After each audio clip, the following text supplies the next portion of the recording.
Gustavo Petro era uno de los favoritos para ganar la elección, pero se impuso Iván Duque. Crédito, Getty Images. Vote para que Colombia no sea otra Venezuela. Ese era el mensaje que se leía en un cartel gigante en la autopista que une a Medellín con el aeropuerto José María Córdoba. Aquella valla, que también se podía ver en otras ciudades colombianas, promovía el voto por una de las candidaturas presidenciales y hacía una alusión clara a otra de ellas. Se trataba de un mensaje a favor de la postulación de Iván Duque, candidato del partido del expresidente Álvaro Uribe y quien ganó la segunda vuelta de este domingo con el 54%. Y atacaba al candidato que resultó derrotado, el izquierdista Gustavo Petro. Ambos representaron los dos extremos del abanico ideológico colombiano en los recientes comicios presidenciales. Mucho antes de que se confirmaran las candidaturas, desde 2017, políticos de otros frentes se esforzaron por relacionar a Petro con el denominado castrochavismo, y con Venezuela. La crisis que se vive en el país vecino se convirtió en una de las armas que más se usó en todos estos meses para intentar restar votos al exguerrillero y exalcalde de Bogotá. Iván Duque, izquierda, resultó ganador con 54% de los votos. Crédito, Getty Images. Todo con el fin de que en Colombia se mantenga una tendencia histórica y que un proyecto considerado de izquierda no llegue al poder en ese país.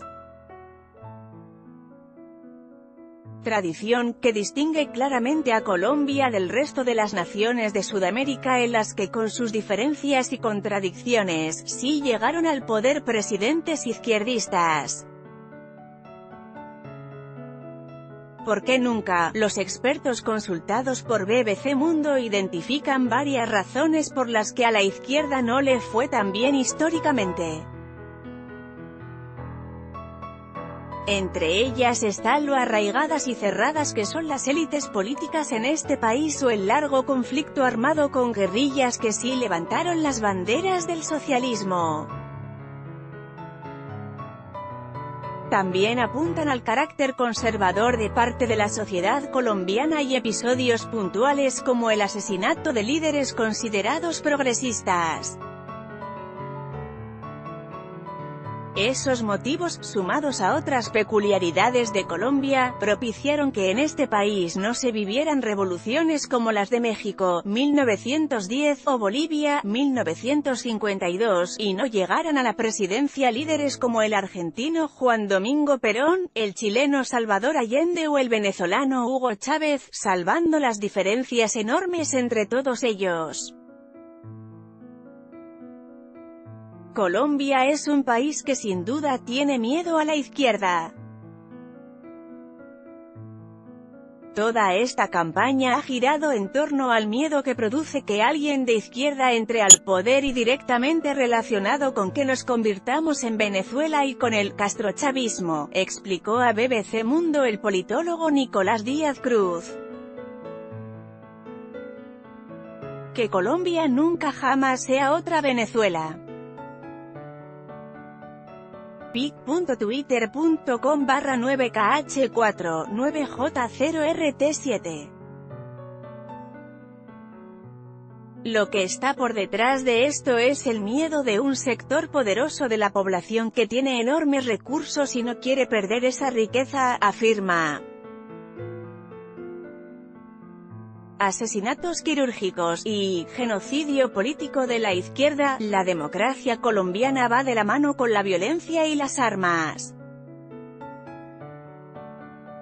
Así explica el escritor y ensayista Juan Álvarez cómo es posible que los mayores líderes de la izquierda colombiana nunca llegaron a sentarse en la silla presidencial. La democracia es muy vieja y consolidada. Nos jactamos de ello, pero lo que pasa es que hemos tenido asesinos quirúrgicos, explica a BBC Mundo el autor del libro, El insulto, 2018, sobre política colombiana. Álvarez coloca el ejemplo de Jorge Eliezer Gaitán, quien murió por 3 disparos en 1948, dando pie a una gran revuelta recordada como «el Bogotazo». Él iba a ser presidente y lo mataron. La primera imposición real que explica por qué no hay acceso a la izquierda en este país es porque los han ido aniquilando.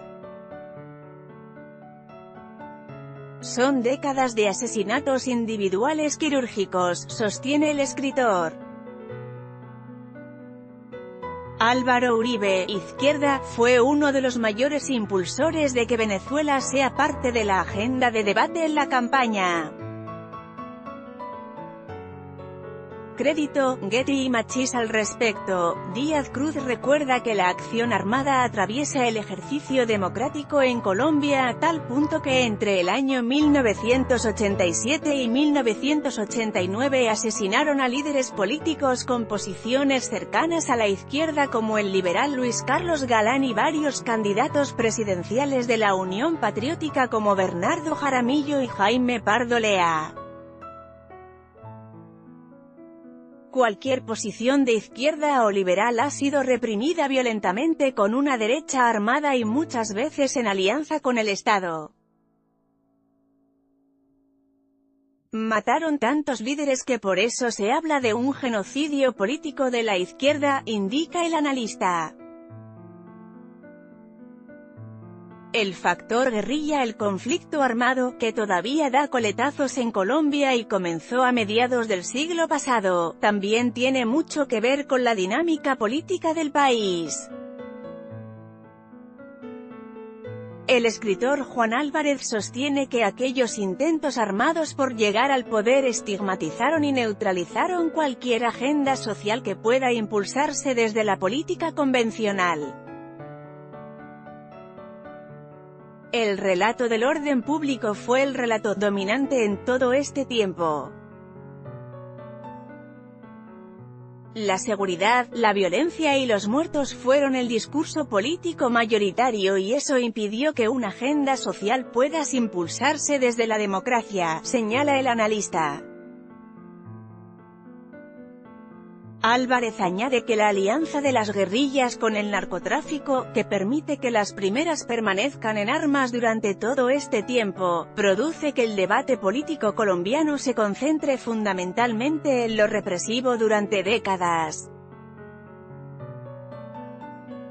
El partido político FARC intentó, sin éxito, tener candidatura propia en las elecciones presidenciales.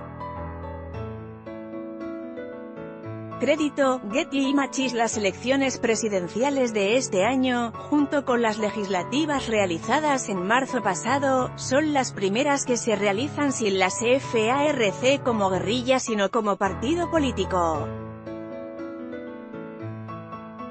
Pasaron de ser las Fuerzas Armadas Revolucionarias de Colombia a llamarse Fuerza Alternativa Revolucionaria del Común.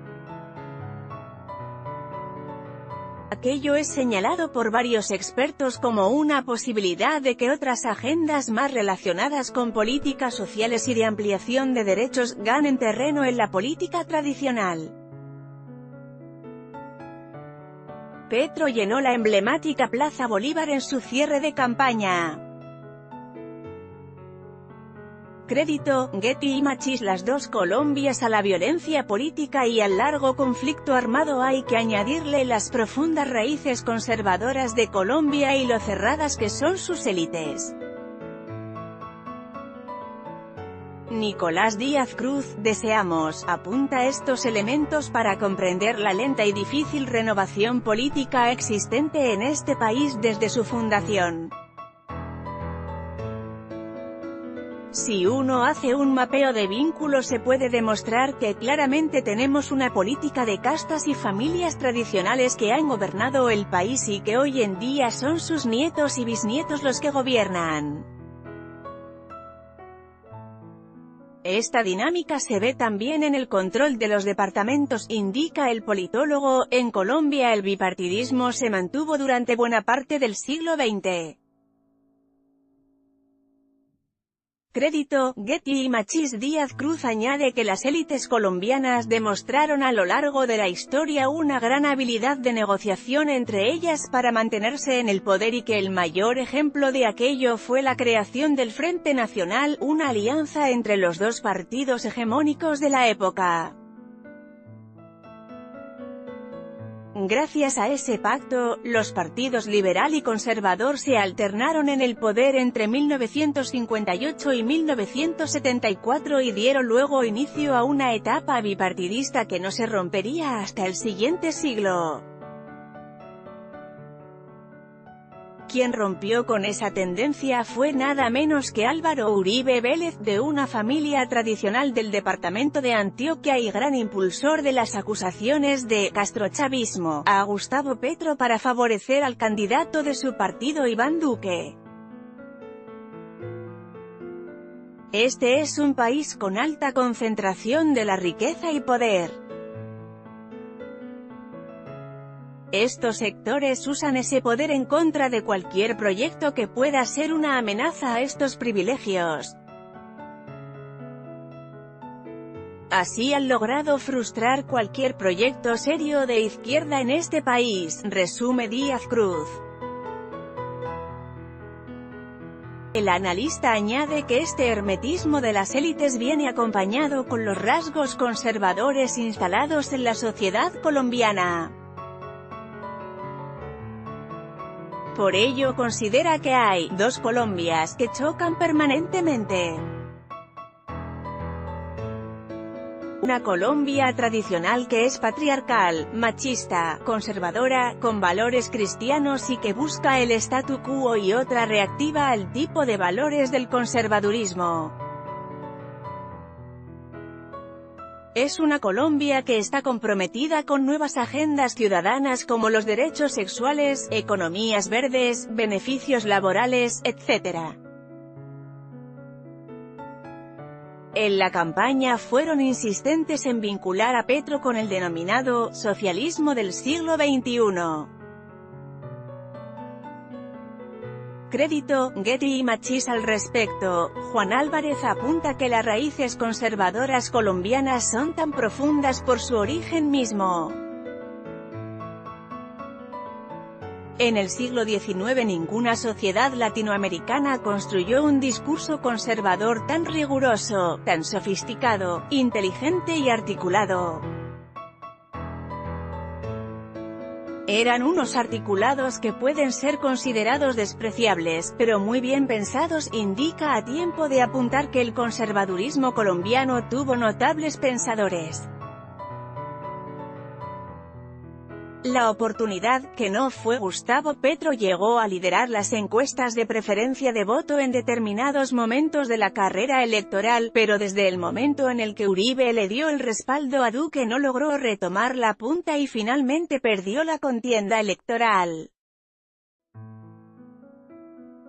En diferentes oportunidades de la campaña se le cuestionó la ambigüedad de sus posiciones frente a Venezuela y se recordó su pasado guerrillero. En las últimas semanas terminó de desmarcarse del proceso bolivariano y acusó al gobierno de Nicolás Maduro de usar el poder para enriquecerse y de haber destruido la economía de Venezuela. En su cierre de campaña antes de la primera vuelta del 27 de mayo, el candidato llenó la histórica Plaza Bolívar y se vieron banderas comunistas, otras con el rostro del Che Guevara y Diego Maradona, la huipala andina, además de emblemas de la histórica Unión Patriótica y del M-19, la guerrilla a la que perteneció Petro.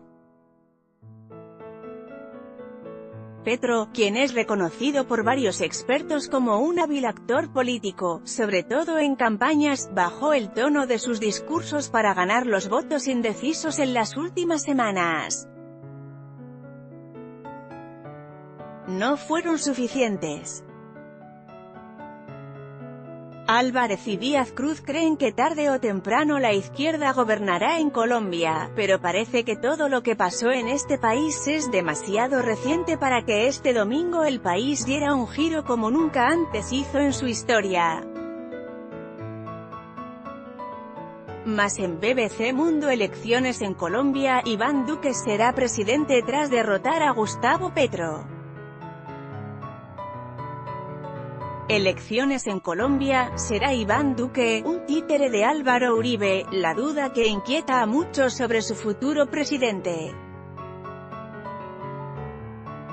Elecciones en Colombia, porque Álvaro Uribe sigue siendo el político más popular del país y lo señalan de ser el artífice de la victoria de Iván Duque.